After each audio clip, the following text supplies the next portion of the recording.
যেন তোমাকে দেখলেই মনে পড়ে কি ওরকম একটা সৌম্য দর্শন পুরুষ আমার সামনে এসে হাজির করে দিয়েছো। এই যে প্রজন্ম, আগামী প্রজন্মটা এরকমভাবে সার্থক হয়ে ওঠে। পরিবার সংনষ্ট করতে হবে, ব্যক্তি জীবনকে সমৃদ্ধ করতে গেলে যজন করতে হবে।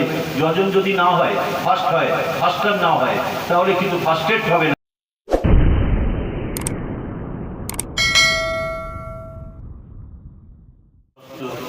থেকে কৃষ্ণস্থল জীবনের অধিকারী হন। আজকে যারা এখানে আসলেন তারই পরিবারে, আজকে যারা আমরা শ্রী ঠাকুরের কথা শ্রবণ করবার জন্যে উন্মুখ হয়ে আছি, তাদের উপরে প্রত্যেকের মঙ্গল প্রার্থনা করি। আজকে যারা এই এলাকায় আসতে পারলেন না, তাদেরও মঙ্গল প্রার্থনা করি পরম পিতার আত্মচরণ। শ্রী ঠাকুরের কথা বলতে গিয়ে দু একটা কথা মনে পড়ে। আসলে একটু আগে আমার পূর্ববর্তী দাদা বলছিলেন এই ধর্মের কথা সম্বন্ধে। তো ধর্মের কথাই, ধর্ম শ্রী ঠাকুর বললেন ধর্ম মানে বাঁচার বাড়া। এখন এই বাঁচাটা আমরা প্রত্যেকেই বেঁচে আছি, প্রত্যেককে বেঁচে থাকবো শ্রী ঠাকুরের অসীম অপার করুণায়। আর এই বাঁচাটা কেমন করে সার্থক হয় সে সম্বন্ধে শ্রী ঠাকুরের বলা আছে, আমরা যেমন তেমন করে বাঁচলে হবে না, বাঁচাটা এমন করে বাঁচতে হয় যাতে নাকি আমাদের পরবর্তী জীবনটাকে বয়ে নিয়ে যেতে পারে, এমনভাবে বেঁচে থাকা। আমার কোনো কিছু একটা আজকে ভালো লাগলো, সেই ভালো লাগাটা আমার প্রবৃত্তি অভিভূত হয়, সেই জন্য সেই রকমভাবে বেঁচে থাকাটা শ্রী ঠাকুর চাইতেন না। শ্রী ঠাকুর বললেন তার সঙ্গে যোগ করে বাড়াটা, মানে ঈশ্বর অভিমুখে গমন করা। আমার এই বেড়ে ওঠাটা, এই বাঁচতে যারা ঠিকভাবে চায়, আমরা প্রত্যেকেই বুঝি কোনটা আমার ভালো কোনটা মন্দ, বুঝি না এমন কেউ মানুষ নেই।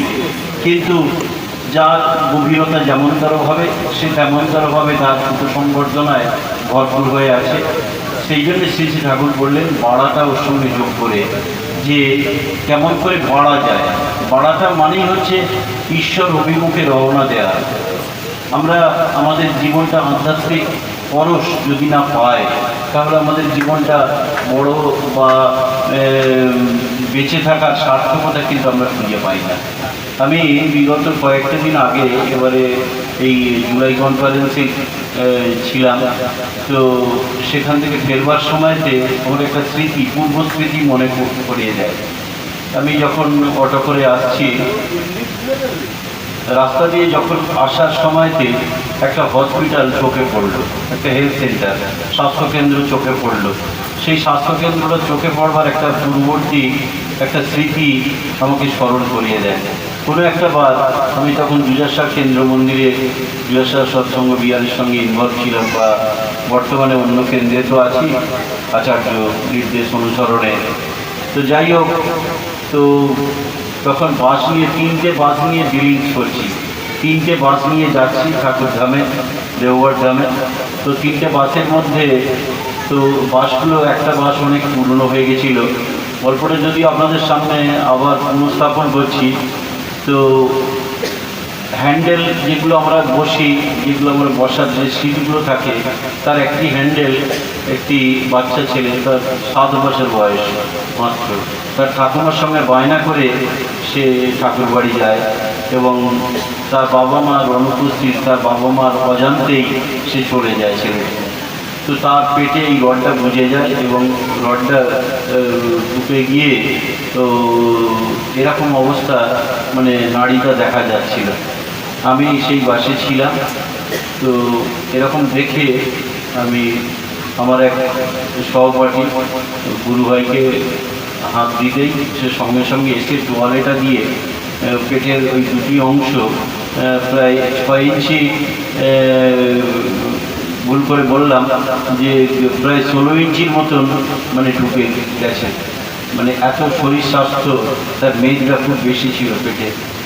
তো ওইটা ঢুকে যাওয়ার পরে ওই দুটি অংশ, পেটের দুটি অংশ তো এরকমভাবে চেপে ধরে, আর ওই হেলথ সেন্টারটার সামনে দিয়ে তখন ওই অভিমুখেই দেওঘর ধামে যাচ্ছে। তখন রাত্রি প্রায় 10:30। তো হেলথ সেন্টারটা, আমি বললাম এখানে একটা স্বাস্থ্যকেন্দ্র আছে, এখানে বাসটা থামা, বলে বাসটা থামিয়ে হেলথ স্বাস্থ্যকেন্দ্রের সামনে দাঁড়িয়ে এখানে ডাক্তার ভিজিটিংয়ে আছে কিনা সেটা আবার দেখতে হবে। তো তো যাই হোক, দেখলাম কোনো ডাক্তার নেই। তো কিছু ওষুধপত্র দিচ্ছে, যে ওষুধগুলো ওতে লাগাবার নয়।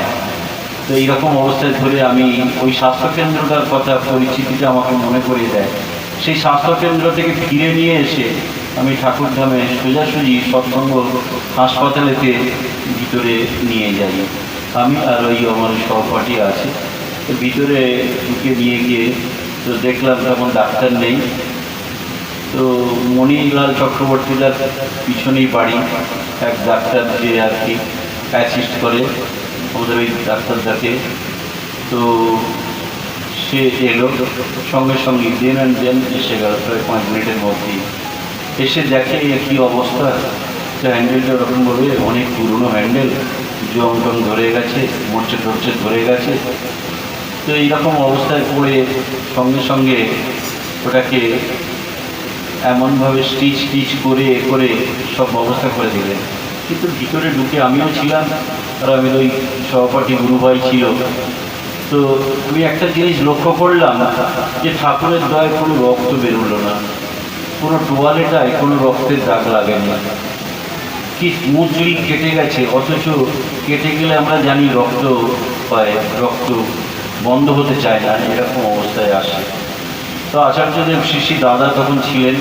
পরের দিন সকালবেলা নিবেদন করি। তো উনি বলেছিলেন যে ওনার বাবা মাকে এখানে নিয়ে আসতেন। তো কি ছিল জানি না, ওর বাবা মাকে আমারই ক্লাস ফ্রেন্ড রামকৃষ্ণ মণ্ডল সুবরায় বাড়ি, লাভবেড়িয়ার বাড়ি। আমরা পরবর্তী সময় ওনার বাবা মাকে নিয়ে গেছিলাম। যাক, সে কথার পরে কিন্তু এই যে ঠাকুরের দয়ার কথা, আমরা এই হসপিটালটার কথা দেখে মনে পড়লো যে আমরা এরকম অবস্থায় জায়গায় বাস করি যে সেখানে কিছুই নেই। একটা স্বাস্থ্যকেন্দ্র, সেখানে কিছু থাকার কথা, মানুষের পরিষেবার দরকার, কিন্তু সেই পরিষেবার মানুষ নেই। শ্রী শ্রী ঠাকুরের কত কষ্ট, এই কষ্টের কথা মনে করলে আমাদের চোখে জল আসে। তিনি এমন করে বলতেন যে আমরা ঠাকুরের হয়ে উঠি, যাতে আমরা এই ঠাকুরের কথা শুনি, কিন্তু ঠাকুরের অনুসরণে যদি আমরা চলতে অভ্যস্ত না হই, আমরা ঠিক ঠিক প্রমিনেন্ট জায়গায় যদি থেকে যদি একটুখানি পরিষেবা মানুষকে দিতে পারি, আর কিছু নয়। এক দাদা স্ট্রিট অ্যাক্সিডেন্টে আমি হঠাৎ করে ডাক পেলাম যে দাদা কোথায় আছেন। দেখলাম এই ঘাইটা তার উড়ে গেছে। তা আমি সঙ্গে সঙ্গে গিয়ে সঙ্গে থেকে ডাক্তার রাটনের সান্নিধ্য লাভ করি। তো বললেন এখনই নিয়ে চলে আসেন বলে মেডিকেল কলেজে স্পন্দনেতে সব কিছু ব্যবস্থা করে তা নিয়ে গেলাম। তো সেই ঠাইটা একটা প্লাস্টিক সার্জারি করে সেই ঠাইটি সে এখন হাঁটতে পারছে। তা সে অবস্থা দুরবস্থা। আচার্যদেব শ্রী দাদা ছিলেন, তার কাছে গেলাম। পরে যখন সুস্থ অবস্থায় হলো, তো আমি একটা প্রশ্ন করেছিলাম, বললাম দাদা ইয়ার গাড়ি চাপতে পারবে? তিনি কি বলেছিলেন জানেন? তিনি বলেছিলেন যে এত দুর্ধর্ষ অ্যাক্সিডেন্ট ঠাকুর কি বাঁচিয়েছেন বলে একবার আবার বারবার বাঁচাবেন? তাহলে এ থেকে আমরা উপলব্ধি করি যে তিনি আমাদের রক্ষা করেন, তিনি সবসময় রক্ষা করেন। অন্তরে গভীর বিশ্বাস আমাদেরকে অনেক দূর পৌঁছে দেয়। তো সে এখনও যদিও আর গাড়ি চাপেনি, তো তিনি বলেছিলেন, তিনি মুখের কথা, ব্রাহ্মণের সওয়াল তো, তার কথা অমান্য করতে নেই। আমরা অনেক সময় দিয়ে নিবেদন করি, আচার্যদের নিবেদন করি, আচার্য অনুশীলন করবার, সেটা আমার কি কর্তব্য বিমূঢ় হয়ে পড়ি অনেক সময়। ভালো হয়ে গেলাম, কিন্তু ভালো হয়ে যাওয়ার পরে সেটা নিয়ে কি করণীয়, তিনি যেটা বলেছেন সেটা যে সারা জীবনই যে রক্ষা করতে হয়, সারা জীবন ধরে সেটাকে প্রতিপালন করতে হয়, সে ব্যাপারটা ভুলে যাই। কারণ বিপদের সময় তো আমরা ছোটাছুটি করি, ডাক্তারকে খুঁজি, আবার সেই ডাক্তারকে ভুলে যাই যে আমার কি হয়েছিল, ওই মানুষটাই বাঁচিয়েছিল। আসলে অন্তর্নিহিত চাহিদা মানুষের জীবনে একটা থাকে, সেই চাহিদা যদি তার অন্তর্গুলো একটা রহস্য ভেদ করে, যদি সেটাই বলছেন শ্রী শ্রী ঠাকুর আধ্যাত্মিক পরশ। আর সেটাই হচ্ছে বেঁচে থাকার চরম কৌশল।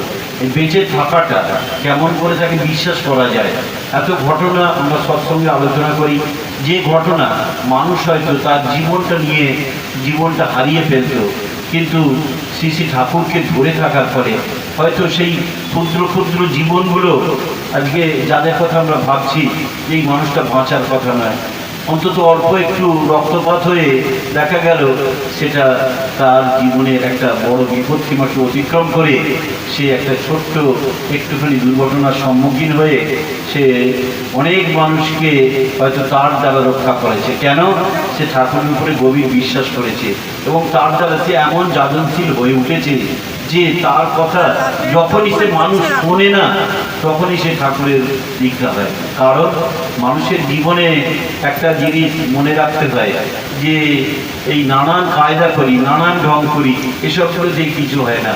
আমি যদি আমার পরিবারে আমার ব্যক্তিগত জীবন সমৃদ্ধি না হয় তাহলে কিন্তু অপরকে আমরা যতই ঠাকুরের কথা বলি, তাদেরকে যেমন করে দীক্ষা দিই, যেমন করে কৌশল করে তাদের কাছে আনি, কিন্তু তার থেকে আমার মনে হয় যদি আচার্য সান্নিধ্য লাভ করা যায়, তার মুখদর্শনে বহু মানুষের জীবনটা বদলে গেছে। যেমন করে শ্রী শ্রী ঠাকুর শুধু তার চোখের চাহনিতে একটা হিপনোটিক যে পাওয়ার ছিল, তার মধ্যে একটা সম্মোহন শক্তি ছিল, সেই শক্তিটা বোঝা যায়। অনেক মানুষ তার কাছে অনেক দূর থেকে বসে আছে, সবাই দেখছেন ঠাকুর আমার দিকে দেখছেন, সবাই আমরা প্রত্যেকেই ভাবছি ঠাকুর আমার দিকে দেখছেন। তার যে সেই চোখের যে চাহনিটা, সেই চোখের চাহনিটা প্রত্যেকের অন্তরকে ভেদ করে। সেই অন্তরগুলো রহস্য আমাদের জীবনে জানা দরকার। আমি যে ঠাকুরের নাম নিয়েছি, আমি যে নিত্য নৈমিত্তিক নাম ধ্যান করি, প্রত্যেক দিন 45 মিনিট অন্তত কমসে কম নাম ধ্যান করার দরকার, যেটাকে যদি ফেল করি তাহলে কিন্তু আমাকে অনেকটা কিন্তু খেসারত দিতে হবে। আমি যদি ঠিক ইষ্টভেদী করি, কিন্তু কোথাও যদি একটু খুঁত থাকে, কোথাও যদি একটু চালচলনে যদি ভুল থাকে, ইষ্টবিধি ঠিক পরিপালন না করি, তাহলে কিন্তু আমার জীবন অনেক দুর্ভোগ এসে পড়ে। সেগুলো আমাদের জীবনের বয়ে নিয়ে যেতে হবে আমাকেই। সুতরাং আমি যদি ঠিক চলতে থাকি তাহলে আমার দেখা দেখি শ্রী শ্রী ঠাকুরের বলা হাজার হাজার লোক কিন্তু তাকে কিন্তু ফলো করবে। এবং এটাই হচ্ছে ঠাকুরের দর্শন, যে একটা মানুষ বহু মানুষে রূপান্তরিত হয়। কিভাবে তার যজনশীল অবস্থা তাকে যাজনশীল অবস্থায় পরিণত করে তোলে। আমার যজন যদি ঠিক না হয় তাহলে কিন্তু বহু মানুষকে সে অতিক্রম করতে পারবে না। সে যতই বলুক, হাজার ভান করুক, হাজার কায়দায় দেখা, সে যত কৌশল করেও, কিন্তু এই গ্র্যাটিটিউড তার জীবনে থাকা দরকার যে পরিবারকে সংযত করতে পারিনি, আমি যাজনের মধ্যে কি করে ছুটে যাই, কিন্তু পরিবারকে সংযত করতে হবে।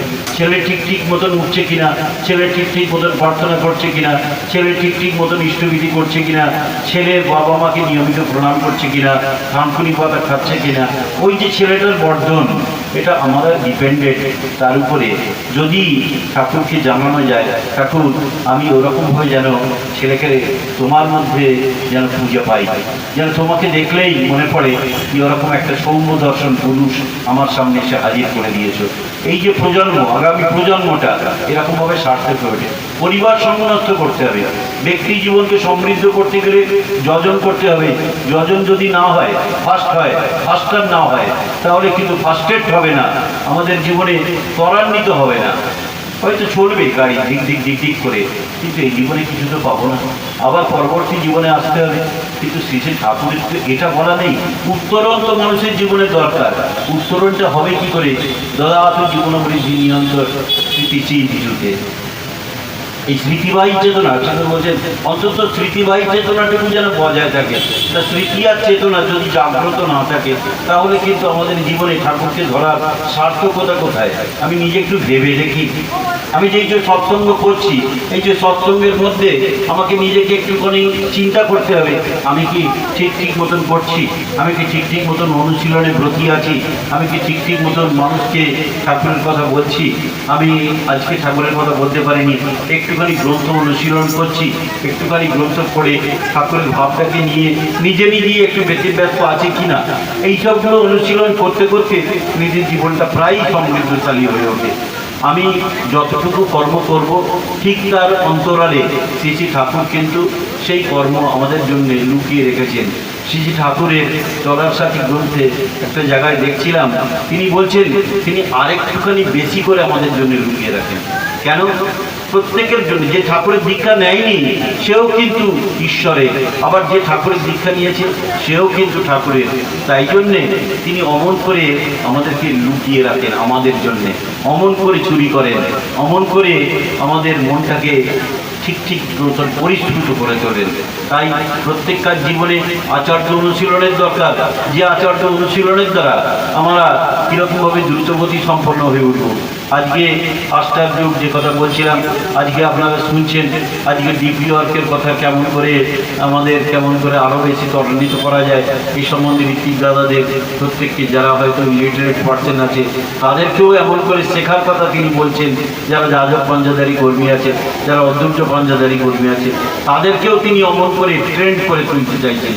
কোনো মানুষ ফাঁকা থাকবে না, কোনো মানুষ তার বৈশিষ্ট্যকে হারাবে না, কোনো মানুষ তার এইরকমভাবে বিবাহ যে সিস্টেম আছে সেই বিবাহ সিস্টেমে যেন তারা ওরকমভাবে অনুভূতি সম্পন্ন হয়ে সেই বিবাহ সিস্টেমটাকে তারা অন্তত সৎসঙ্গী পরিবার যেন মেনে চলে।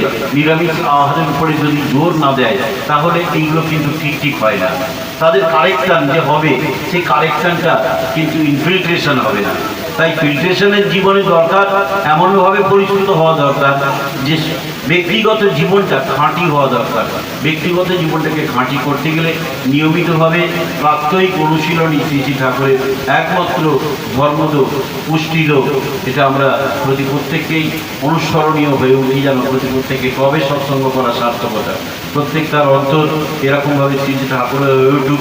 আজকে বড় মার জন্মমাসকে কেন্দ্র করে আজকে মায়েরা বহু জায়গায় যাচ্ছে, মায়েরা বহু কষ্ট করছে, মায়েরা বহু কষ্ট করে আজকে এই জল বৃষ্টি উপেক্ষা করে তারা তবুও যাচ্ছে।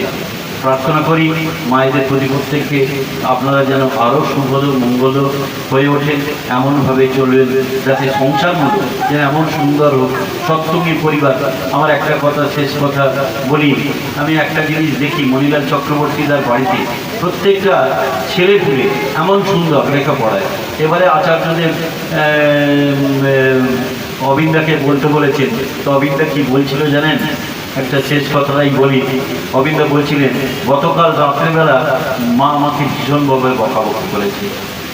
আমি কথাটা শুনে তাজ্জব হয়ে গেলাম। যত বড় মানুষটা যার দ্বারা আজকে সারা পৃথিবী কম্পিত, সারা পৃথিবী আজকে কম্পমান, সারা পৃথিবী চিন্তা করছে যে এই বয়সের মধ্যে আজকে যার প্রতিনিধিকের গঞ্জা আছে তিনি আজকে ঠাকুরের কত কর্মী রয়েছেন তাদেরকে তিনি অ্যাডভাইস করছেন, তিনি কর্মীগুলোকে সচেতন করছেন। তার মা এখনও বকছে যে এমন করে পড়াশোনায় ধীরে ধীরে চলবে না। তাহলে দেখুন আজকে তিনি পরিবারটাকে কেমন করে ইন্টিগ্রেটেড করতে হয় তিনি সচেতন করে তুলছেন। কোনো দিকেই ফাঁকি দেওয়া যাবে না, সমস্ত বিষয়ই ভরপুর করে তুলতে হবে। আমাদের সংসারগুলো যেন এমনভাবে ভরপুর হয়ে ওঠে, বাবা আমাদের সচেতন হতে হবে। আপনাদের সকলের মঙ্গল প্রার্থনা করি। শ্রীমণিমার আজকের এই পরিবার স্বাস্থ্য সমৃদ্ধ হয়ে প্রতি প্রত্যেকের অন্তর কলুষমুক্ত হয়ে শ্রী শ্রী ঠাকুরের উৎসল হয়ে উঠুক, এই আমার একান্ত প্রার্থনা নিয়ে শ্রী শ্রী ঠাকুরের জীবন কাহিনীর কথা দুটো বললাম। বন্দে পুরুষোত্তম।